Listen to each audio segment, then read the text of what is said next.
بنحكي بصراحة ونضحك بجد ونقولها زي ما هي من الآخر. أنا مها الوكيل وده برنامج من الآخر.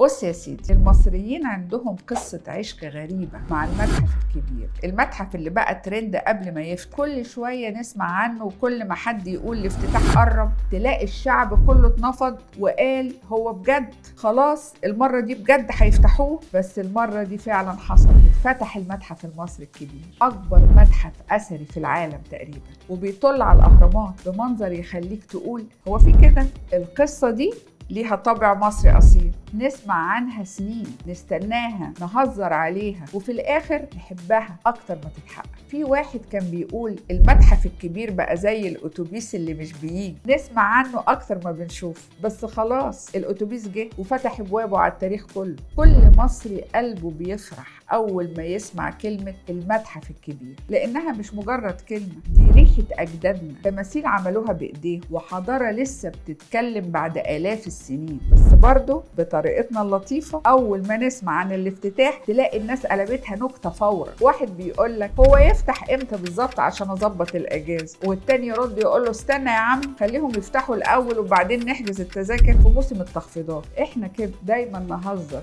واحنا فخورين. المتحف الكبير مش مجرد متحف، ده مشروع بيقول للعالم كله احنا لسه هنا ولسه عندنا اللي نقدمه. المبنى تحفة معمارية بجد، واسع كأنك داخل التاريخ برجلك، الإضاءة والزجاج معمولين بدقة تخليك تحس ان التمثال بيبص لك ويقول لك صباح الفل يا حفيد. ولما تشوف تمثال رمسيس واقف كده شامخ في نص البحر تحس انك شايف مصر كلها في وقفة واحدة، ثابتة فخورة ما بتهزرش. وطبعا خفة دمنا مش ممكن تختفي حتى جوه المتحف. اكيد هتسمع جمل زي صوريني مع التمثال ده، ما هو نفس مودي وانا رايح الشغل، او هو ده تمثال حقيقي ولا ماكيت. وواحد تاني بيسأل فين المخرج، انا تايه عند رمسيس. رغم كل ده وكل الهزار كل واحد فينا جواه فخر حقيقي، لان المكان ده بيخصه، مش بس بيتفرج، ده شايف نفسه في كل حجر. المتحف الكبير بيحكي عننا احنا، مش عن حضارة راحت لكن عن حضارة لسه عايشة فينا، عن الجد اللي كان بيبني الهرم، وعن الحفيد اللي بيبني المتحف، عن المصري القديم اللي ساب بصمته على كل حجر، والمصري الحديث اللي لسه بيسيب بصمته على الخرسانة. من الآخر المتحف الكبير مش بس مكان للفرجة،